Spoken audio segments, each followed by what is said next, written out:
Yeah, I'm doing it. I'm switching to Tandem. How we doing, guys? It has been a minute since I made a video. I think it's probably been about 10 months. Quick update as to why. My wife had a baby. Super awesome. And well, most of the world shut down because of a disease going around. My main job was essential. So I was still working full time. I did lose my part time job working at a movie theater. But after about 2 weeks of having my Saturdays free, I got really bored. My local drive-in that actually had been closed for 3 years reopened, and I started working there. And initially it was super part-time. I was expecting the shutdown to be a lot shorter, and I was expecting my baby to come. So I told him initially just 10 hours a week, and eventually just got promoted to first assistant and ended up working like 25, 30 hours a week there in addition to my full-time job. So things have definitely been crazy. But now the season's over, the drive-in, in Idaho gets really, really cold, end of October, early November. So we're shut down for the season, and my real movie theater job is also still shut down. So I do have more time now, and I'm hoping to make some more videos, and I got a good one today for sure. But real quick before I dive into that, if you guys got the reference in the thumbnail, go ahead and comment down below. If you did not get the reference, it's a technology reviewer on YouTube. He reviews the latest mobile phones and technology, TVs, gaming, PCs, stuff like that. And it really got me thinking when I was making that thumbnail that there isn't anybody like that when it comes to diabetes tech. Why can't there be somebody that gets like the first batch of the Dexcom G7 and gives their thoughts and their first impression of the designs and how well it's working for them. Obviously they can't recommend to people whether to get the sensor or not. That's obviously up to the individual and the individual's doctor, but it would just be really cool if there was a tech reviewer that could do unboxings and do the first insertions and could give just their initial thoughts. And I'm really hoping to maybe eventually do that if this channel ever gets big enough. So if you want to make that happen, please hit that subscribe button. I need subscribers. I think if I was big enough and could leverage that with the CGM manufacturers or the insulin pump manufacturers, I think my doctor would be on board with it. I got a really good relationship with him. So yeah, make sure you guys hit that subscribe button. But yeah, so here's why I switched to Tandem. Reason number one by far was Dexcom. If you guys watched my 670G review, which if you haven't, link right here, I loved the pump, but the sensor was just terrible for me. It was inaccurate. On average, it lasted 5 days, and I hated having to test my blood sugar so much, even though I had a CGM. After I stopped using the 670G, which I was only using it as part of a trial, I desperately missed having a CGM. So I went with the Libre because it was the most affordable option. But after 2 sensors, I realized it just wasn't for me. And I also made a video about that, link up here. But eventually I landed on the Dexcom G6, and it has just been fantastic for me.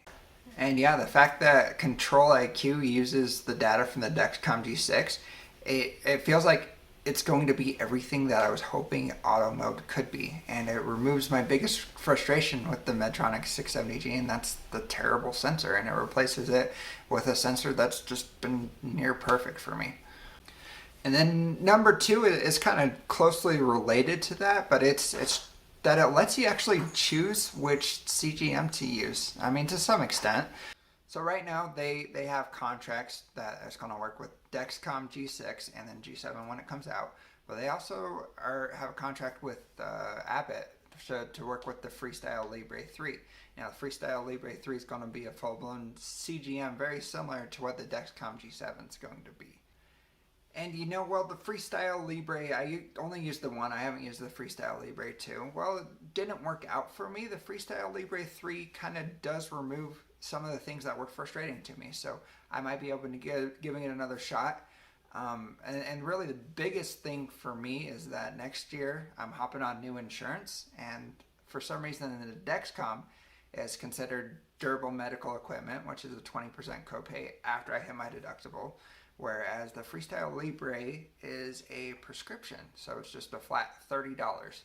And I might even be able to get a 90-day supply for just that $30. And in case you guys didn't know, I am a huge cheapskate, and honestly, like, value is such a big determiner for me, and being able to get a capable CGM that's going to integrate with my pump for possibly only $10 a month is way too good of a value to pass up. And it just seems like they're willing to work with different CGM manufacturers. So, if Senseonics ever picks up and the Eversense XL comes to the United States and starts to gain steam, I could see them creating a partnership with them as well. And those of you that are really in the know when it comes to diabetes technology might be like, well, Medtronic is going to work with Tidepool Loop, so what's the big deal? And that was something that I took into consideration, but honestly, it feels like it's been at least 2 years since we got anything major news-wise from Tidepool. There's just so many unknowns.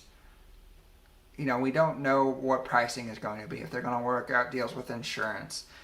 We don't even know where they're at in the development process, and honestly, like, I'm a little nervous about having everything go through my phone, because sometimes my phone dies. I'm on my phone way too much. And honestly, that's why I didn't loop either, even though I was really tempted. I built the application for Android APS, but I just never invested in a Riley Link, just because I was a little bit nervous about doing everything through my phone. And honestly, it kind of just feels unnecessary. If you've got the pump already in your pocket and it has the processing power and the hardware to do it, why would you add a third variable and something else that can go wrong, whether it's the phone dying or the application misinterpreting data? It feels so unnecessary. And honestly, I feel like the only reason Medtronic joined was to get Dexcom users to think twice about switching to Tandem. And then the third and final reason was just that it had so many small, just quality of life things. Like, for example, the fact that it had a rechargeable battery instead of needing to pop in a new AA every month. And the fact that it just looks more modern and has a touch screen. And really, the biggest quality of life factor to me was just that the whole time that it's under warranty, you get software updates for free. Compare that to the Medtronic 770G, 780G, and they only get software updates for 1 year after you purchase the pump. And honestly, I'm going to just use this as a transition point. The real reason I'm getting Tandem wasn't so much that Tandem compelled me to do it. I mean, they did. They created a great product, but the real reason why I'm switching is because Medtronic did so many things to compel me to not stay with them. And yeah, the fact that Medtronic is only going to give these users 1 year of software updates is just stupid to me. Insurance providers only let people upgrade their pump every 4 years. So people using the 780G are going to have up-to-date software for 1 year. And then, even though they can't get a new pump, are going to have out-of-date software for 3 full years. And it just seems completely arbitrary, and I don't see any reason behind it. Now, I'm going to do a little bit of speculating here and assume that the 780G is similar to the 670G in that it doesn't give you any readings unless you are calibrating it every 12 hours. And if that's the case, like, say I'm running late to work, I'm in a rush, I forget to test my blood sugar. That means my CGM that I'm paying a lot of money for is not going to give me any readings. And that's just magnifying the problem, because obviously I forgot to test my blood sugar, so I don't know what my blood sugar is from that, and now my CGM's just not going to give me any readings at all. And potentially I'm just going all day without knowing what my blood sugar is. And the Dexcom G6, which has been out for 2 years now, has never required any finger sticks. Like, comparing the two, it was just a no-brainer. And then on top of this, they're doing a YSI feasibility trial, which is pretty early stage for their next sensor, which is, supposed to be like the Libre and the Dexcom G7, where it's all in one. There's not a separate transmitter, and it just, throw it away when you're done. that new sensor is still only being tested for a 7-day wear. Whereas, the Dexcom G6 is a 10-day wear, and the G7 is testing for a 14-day wear, and the Libres are a 14-day wear. That's really annoying. Like, not only is it a hassle to change your sensor, but unless the Medtronic is willing to be half the price of the Dexcom G7 or the Freestyle Libre 3, that means it's going to be more expensive as well. And also the fact that it's still in these early stages means that it's likely at least a year out, which means, is my new pump going to be able to even integrate with that? Because my pump will probably be out of warranty by then. So, now that being said, Tandem isn't perfect, and I do have a couple concerns going into this.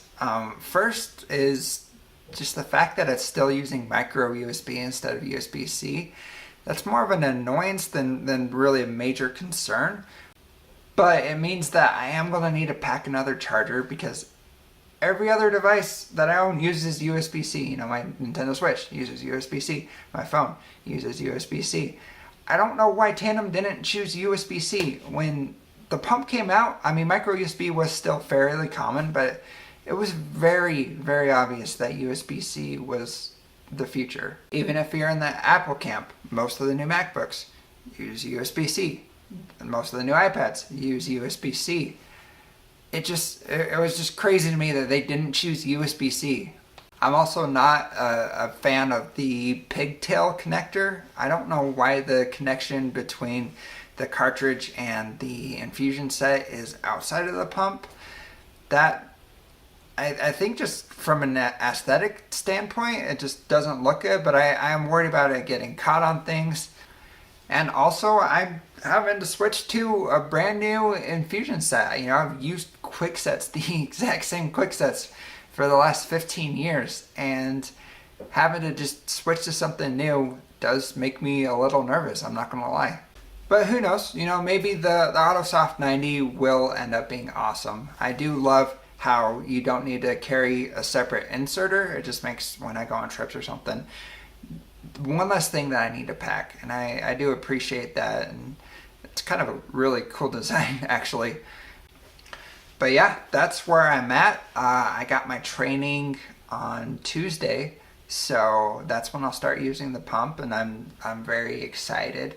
I do plan on doing an unboxing and kind of just initial impressions, so make sure you're subscribed to this channel so that you guys see that, and turn on the notification bell so that you get notified when I post that video. And also, in a couple weeks, I do plan on doing a full review. And I know I'm not the first person to review this pump, but I think I do bring a unique perspective because I've used the 670G before, and I used it for a whole year, and 6 months of that was in full auto mode. So I really feel like I want to bring a unique perspective, and I want to really be able to compare and contrast the two. So make sure you guys are subscribed so you guys can watch that video. So yeah, I'm really looking forward to that, and we'll see you guys then.